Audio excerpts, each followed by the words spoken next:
Welcome to this practice prompt for the bass guitar this time. So this prompt is going to be to practice scales. And scales work differently on the bass than they do on the guitar, despite the similarities between the bass and the six-string guitar. The shapes that we can potentially use to play scales on the bass are going to be very similar to the guitar. But not quite. There are still differences, and the main difference, if you can't guess, is the size of the fretboard, the length of the neck. This is 34 inches is the standard scale length for a bass guitar, and it's like 25.5 inches for a standard electric guitar. It's exceptionally longer. The bass guitar neck is, which means the frets are further apart, especially below the 5th fret on a bass guitar. So that changes how we have to approach the instrument just physically. Being comfortable on the bass guitar is much more difficult than it is to be comfortable on a standard 6-string guitar, just because of that. So scales on the bass, the way that I would prefer to think about it, is not the same way as on guitar. And on a guitar, we think about scales as being shapes. We think about them as being in boxes with the caged system, and we think about them as corresponding with a chord. A lot of times, people playing the bass will use only 3 frets per 4 fingers in a single position. You'll have all 4 fingers covering only 3 frets down in the lowest position, and that has to be that way because spreading 1 finger per fret down here is uncomfortable, and it's not economical either. It's not practical. So one way to play the major scale might be a fairly standard way, this 2-4-1, 2-4-1, 3-4 fingering, with a root note on the A string.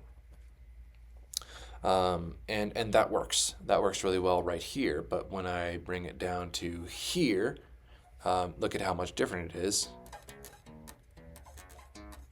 How much more my hand has to move, called micro shifting. We have to micro shift our hand a lot more. But if I shift from C to D and then I move up to E right here, F, G, A, B, C, then suddenly I can revert back to that 3 fret width in my hand here. So in one position, my hand is only covering 3 frets, and then I can go to the 1 finger per fret thing that a guitarist is used to up here. But below the 5th fret, and it's usually below the 5th fret, I can refer back to that 3 fret per position kind of thing. I can't remember exactly what the technique is called, but there's a specific technique that's rooted in upright bass playing for jazz bass.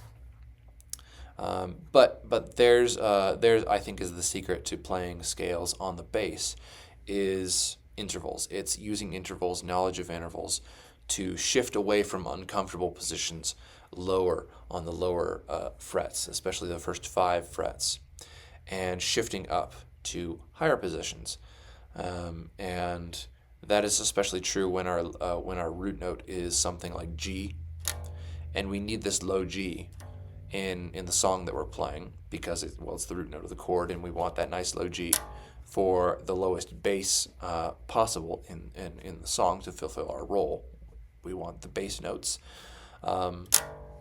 So in order to get this root note, G, right here, but also be able to play the rest of the notes in the scale, say 4, 5, and 6, or maybe 2, maybe 3, depending on what the song is and what the chords are and what inversions we're playing. And I can shift up away from this position, and I can have another 1 right here. I have my 6 right here, and I have my 5 and my 4 and my 1 there. So I'm shifting away from my root note of the scale G here, and I'm shifting up to have C4, D5, and E6 in a higher position where I can do the 1 finger per fret thing, and I can do it comfortably, I can do it easily, I can do it safely, and depending on whether I'm using fingers to pluck or I'm using a pick, when I shift and where I shift and how I shift and all that might change whether I'm using a pick or whether I'm using my fingers. When we're playing with a pick, we probably want to stay on the same string or pretty close to the same string, maybe a pair of strings like 3 and 4, E and A. We probably want to stick on those 2 strings for most of the song, if not all of the song. Not just because they're the lowest notes, but just because it's easier to transition to do string crossings with the pick, especially when we have to cross strings to go from our 4 chord to our 6 chord, back to our 5 chord, and maybe back to our 1 chord, the octave higher. Really, really useful. And again, the key to all of this is understanding, number 1, the major scale. Number 2, maybe using solfege to be able to navigate your major scale, but also in order to use solfege, we have to have a firm understanding of intervals and the intervals that are created by the major scale pattern between all of the notes.